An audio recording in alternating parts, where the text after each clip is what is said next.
Morning everybody. Sorry, I've got to get fuel, so at some point in this video I'm not going to pause it, I'm just going to keep it running. There's a lot I want to try and cover today because I want to make this video so that I can edit it and create a more customer friendly video using the audio from the other channel.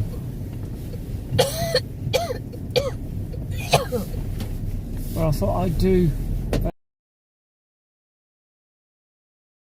a gardener's take on how to set up it all. Setting up a business in this day and age,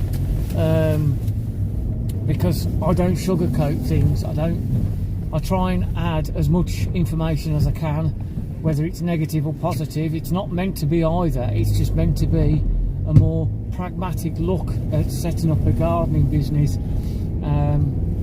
So I'm going to record this live and then I shall edit it, hopefully. Right, so the first thing I want to say is do not think that one gardening setup fits all, because it doesn't. Everyone's gardening business is going to be different. At least if you're setting up a gardening business, you're going to have to do it by trial and error and be prepared. Absolutely, that is the most thing I can say, is be prepared. The most important thing is to be prepared. So the first thing you're going to be thinking of, right, if you've got a car or a van, or maybe you haven't, and maybe you think, right, I've got to get a car and a van. You don't. Again, this doesn't suit everybody, but you don't need a car or a van. I set up my business whilst on a push bike, so that is actually possible. You also will hear people say you don't need to buy the most expensive tools. Again, you don't need to buy the most expensive tools, but if you buy cheap, you're going to have to be prepared to buy again.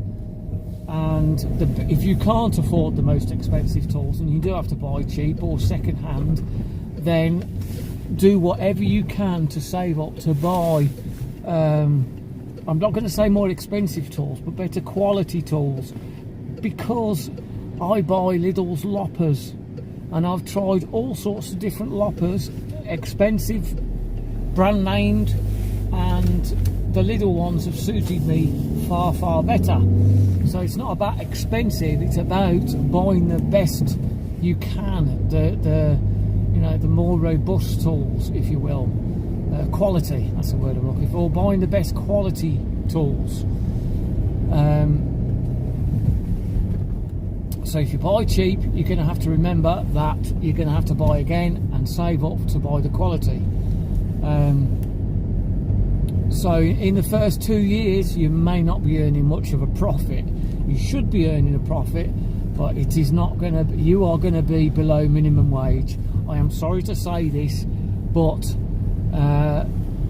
you're not going to, unless you're very lucky or very fortunate to have a great customer base in the first year, you're going to be on minimum wage. Now, when I say that, that's not the working hours.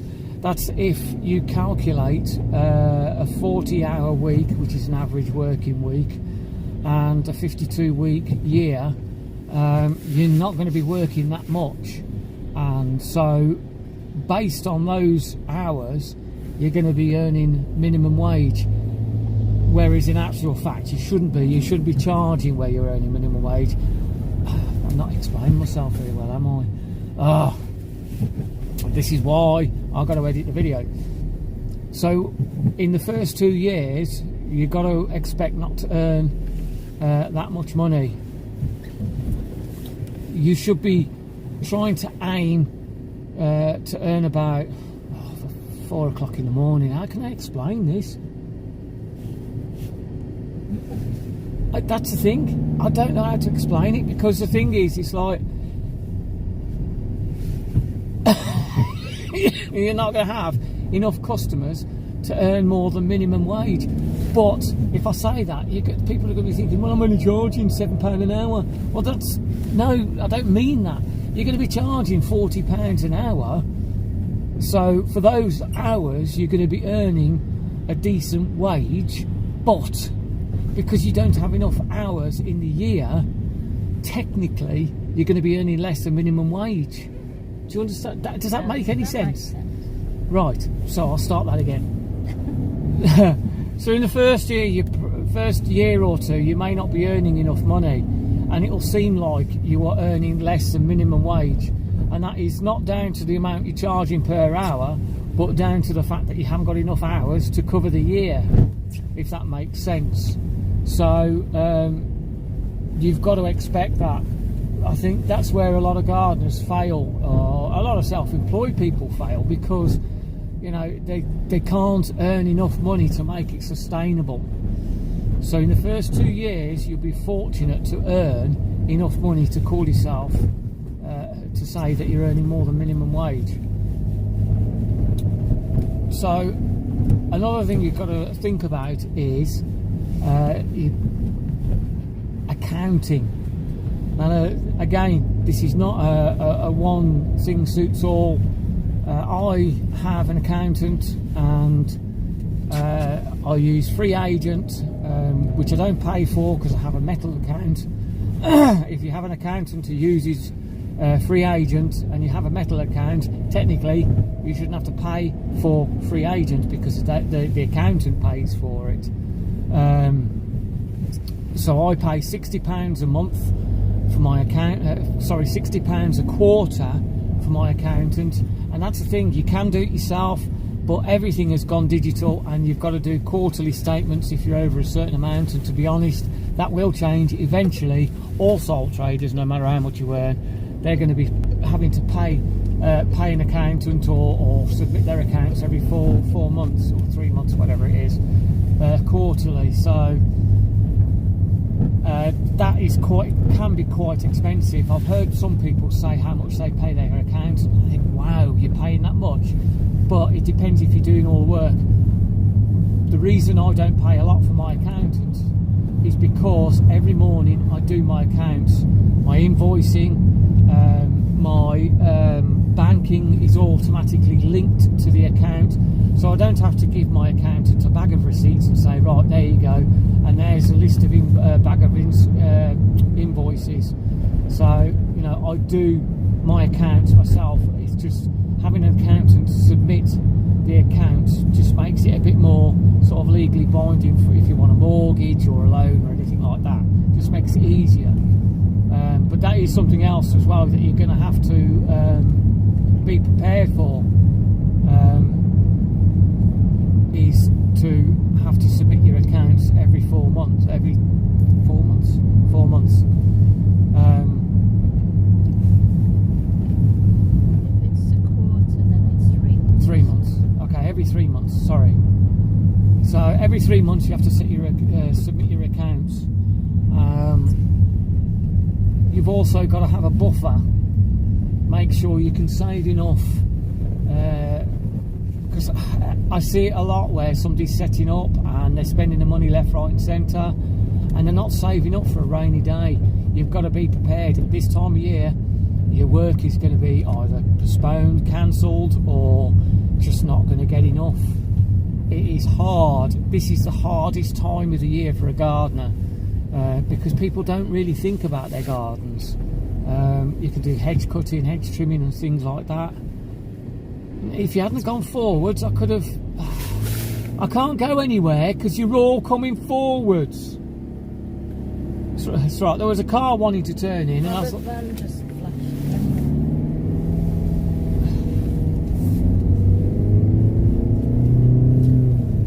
so I thought the car behind me wanted to turn in, and it was blocking all the traffic, but they were kept coming, and I can't go forwards, and they were just going to block me. So, where was I? Winter. Yeah, so this time of year it is very, very difficult to keep the work flowing, and you know, you're just going to have to be prepared for that. Save for a rainy day. You've got to make sure that you've got enough money in the bank to cover you, and you know, the best way, if you can do it, I mean, it's easier said than done. That's the thing as well. You know, gardeners, YouTube, I'll just say YouTubers will say, oh yeah, you need to do this. It's easier said than done. It really is, and I know that. But you need, if you can, save for these time, and if you can, save for 3 months. 3 months worth of pay, because you may not work for those 3 months. We could get really hammered with snow and have 3 months of snow. Highly unlikely, but if you're prepared, if it happens, it happens. Same as if your van breaks down, or your bike, if you're on a push bike. If you break down, or your tools break, or something breaks, you've got to have that buffer. As for advertising, advertise through your work, your workmanship. If you do a shoddy work, if you do it cheap and cheerful, that's all you're ever going to get. You're never going to raise the bar on your business. You always try and raise the bar on your business. I don't generally advertise. I have got leaflets in the van. I've got about 4 packs of leaflets, and I don't deliver them. And you can see I'm working. I've had to postpone work, which is frustrating because I am fully booked until February. February I've got quite a few jobs, but it isn't full, whereas January was. And the only reason I've got a few jobs in February is because I've had to postpone January's jobs. Anywho, thanks for reminding me.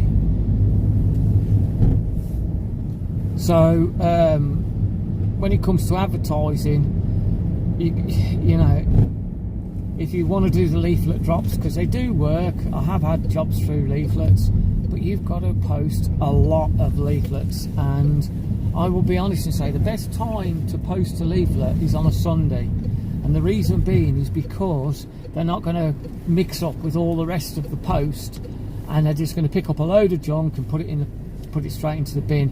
At least on a Sunday, it's a quiet day, they're usually out in the garden, you can just hand them a leaflet and they'll probably just chuck it in the bin. That's 99% of the time they'll chuck it in the bin. So you've got to expect that. Out of every 100 leaflet posts, you may get 1 call if you're lucky. So be prepared if you're posting leaflets.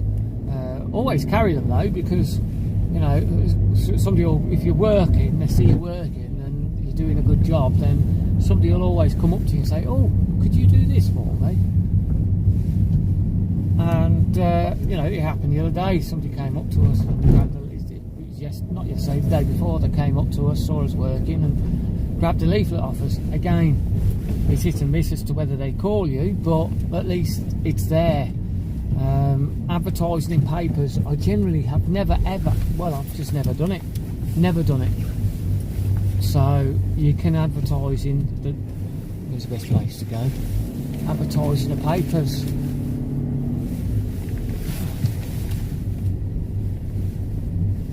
Right, I wonder if I can just pause this. No, it won't pause. Right, I'm going to go and fill up with some fuel, and then I shall be back and leave your car. Right, do I put diesel in? No, sorry.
I'm going to start that again. Lose my train of thought having to do stuff like this, so I'm going to start it again. I'm not going to start the video again, I'm just going to keep the video running. So, what? Blimey, I've been going for 17 minutes already. You must be really bored. 18 minutes of rubbish that I'm going to repeat.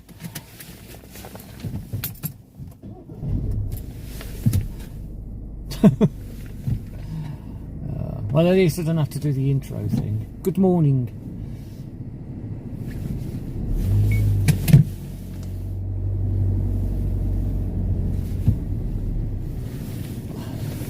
Well, you aren't going to wait. No, it's alright, thank you. Grace. Oh, for God's sake, I was already going forwards and It's alright, I could see that she was just I know, I walking could us see down. it. I'm not blind, Sam. No, I know, just in case. What if I hadn't shouted and you hadn't looked? Well, it was her fault. I was moving. Yeah, but what if she She- was went forward and you hadn't noticed? The only reason I stopped is because people decided to walk in front of me. Right, I've got to figure out where I'm going. Right, we'll do the same trick as what we did yesterday. Right, so now I know where I'm going. Let's just get out of this and then I'll start the video again. I need to get out of this maze, as Haywire said.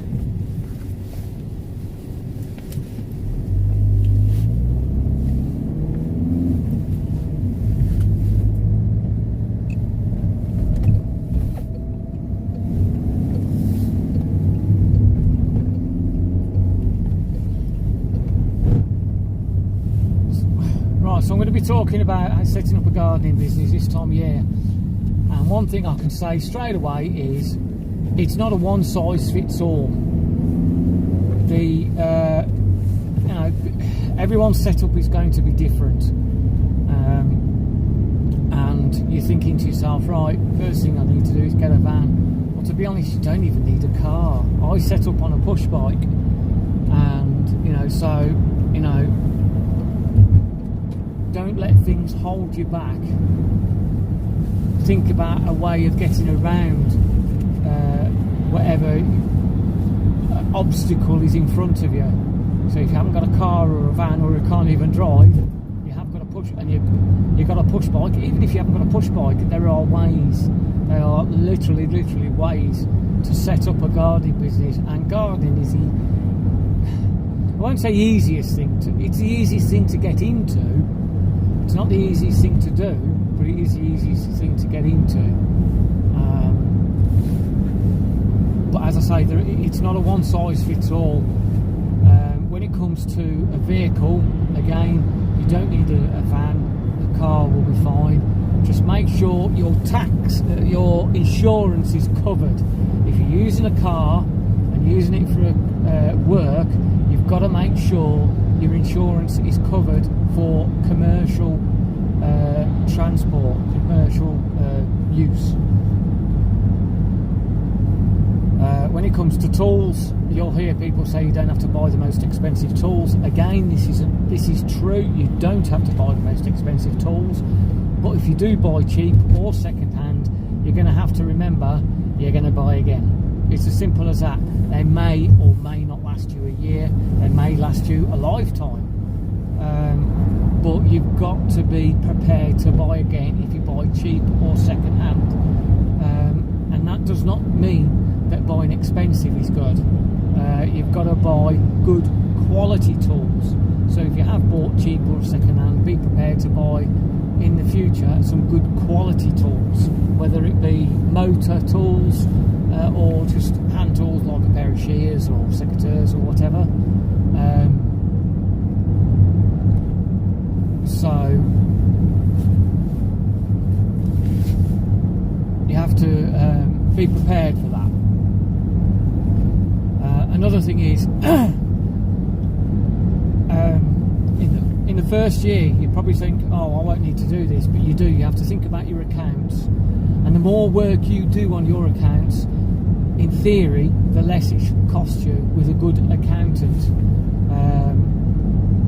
I have got a spreadsheet that you can have if you want a spreadsheet, and just do all your accounts on the spreadsheet, because the first couple of years, at the moment, you may not have to go digital.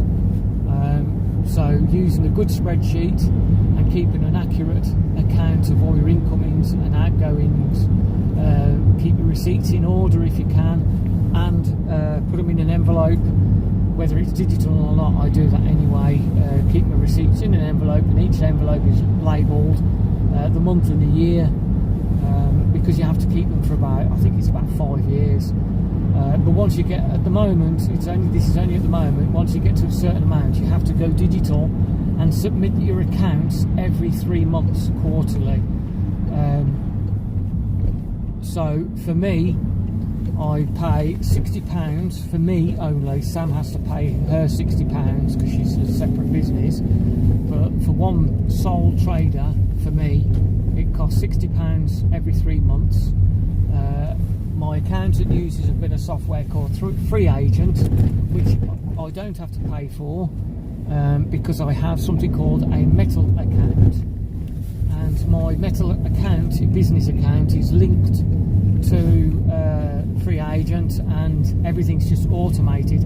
I do still keep a spreadsheet, and the reason is because my spreadsheet will give me a rough estimate on how much tax I've got to pay, and not only that, it can link.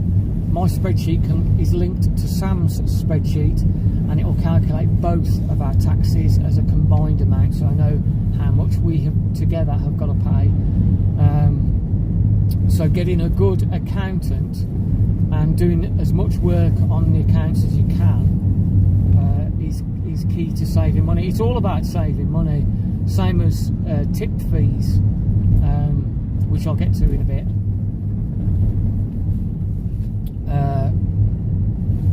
So when it comes to winter work, be prepared not to work.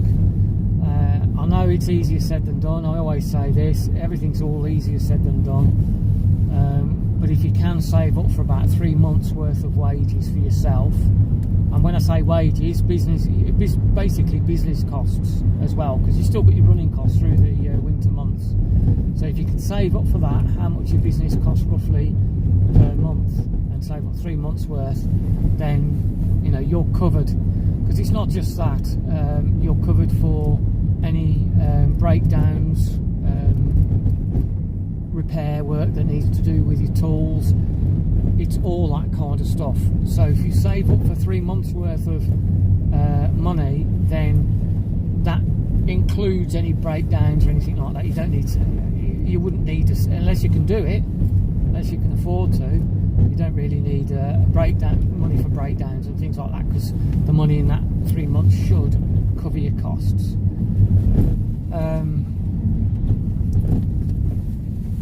Business insurance. Of insurance you can get business insurance, which is a cover for all. It insures your tools, it can insure your van, and have public. My tools, unfortunately, are only insured at the property and not in the van, and I don't have them in the van, and that is why, because a lot of companies will insure them, but only while they're in the van. And that is very frustrating, because, well, if your van gets broken into, all right, they may be insured, but your tools have gone. It's not a case of replacing the tools, it's a case of trying to replace a loss of work because you don't have the tools. Which leads me to another thing. If you can, it's going to be hard in the first year, but if you can, have multiple tools for breakdowns, because you know, if you're using a strimmer and you've only got one and it breaks, you can't do strimming, you're going to be stuck. So try and get 2 strimmers, 2 mowers, 2 sets of shears, 2 sets of lawn edging shears, 2 sets of everything if you can. I mean, if I could, I'd get 2 vans, which would be pointless anyway. So yeah, try and get multiple amounts of tools, even if you don't use them. Just swap and change them, because obviously, you know, if you've got a mower and you're not using it, you need to make sure it's run a few times, otherwise it'll never run again, especially if it's second hand. Which leads me to another thing as well. If you are using mowers and stuff like that, it's always, and they'll always recommend this, anyone on YouTube will recommend this, use E5 fuel, premium fuel. And the reason is E10 contains too much ethanol and will rot your tubes. Modern cars and vehicles are suitable for it, but tools generally aren't. So if you can, use E5. It's a better quality tool. If you can afford it, and you can do it, use Aspen, or I don't know what the other one is, any sort of Husqvarna premix fuel. It's a vegetable based fuel, and that's even better for your tools. It doesn't go off, it doesn't rot. You know, during the winter, if you're not using your tools, you don't have to worry about them corroding or anything like that, because the fuel keeps cleaner burning, so you know, less maintenance. So if you can, use some sort of vegetable based fuels, like I say Aspen because it's, I think Husqvarna do a vegetable based fuel. They do 2-stroke and 4-stroke. You don't have to mix it, but if you are using fuel, use E5 and use the best quality 2-stroke oil as well.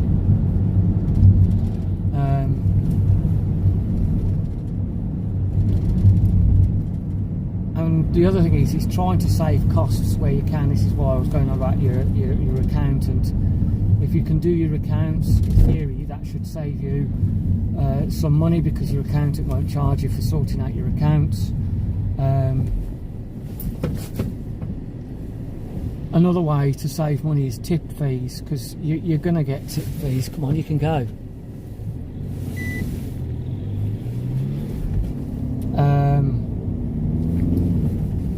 There are cheap, cheerful chippers out there. You will have to buy again. It's like any tool, you buy cheap and you will buy again. There are some cheaper ones out there. If you're doing a lot of hedge cutting and things like that, rather than having a dumpy bag full of air, then get yourself a chipper, shred it, and then compost it. It'll save you a fortune rather than paying a tip. I think the average price is about £90 per van. Well, it is for us anyway. It's about £90 per van. This isn't the amount of waste you've got in that van. You might only have a leaf in the van, and it will charge you for £90. It's ridiculous.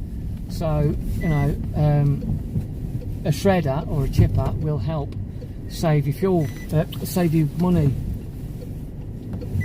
Our connection to the trailer's really bad.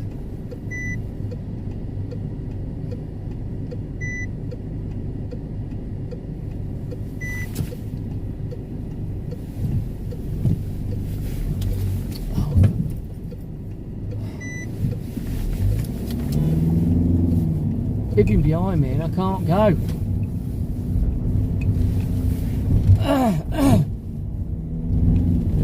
Yeah, so if you can, save up for a chipper, get a decent one. We've got an Elite Miner. They're a lot of money, but they will save you a lot of money in the long run, because we shred, compost our waste. We don't pay any tip fees or anything like that. We compost it down, put it back on the gardens. If you're doing borders as well, that'll save you a lot of time on border work as well, so it can be quite profitable. I'm going to continue this video.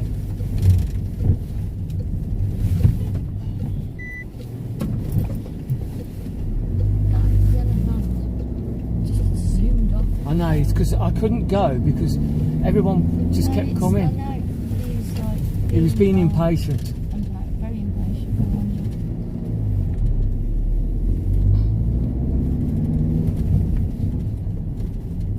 So I will continue this little topic if I can think of anything else, because that's the thing, it's like get yourself some terms and conditions as well with your business. I have a template if you want one, because you always think of something different. Oh, they're where I need to be. Oh, fudge. I know, I've got to think now, how am I going to do this?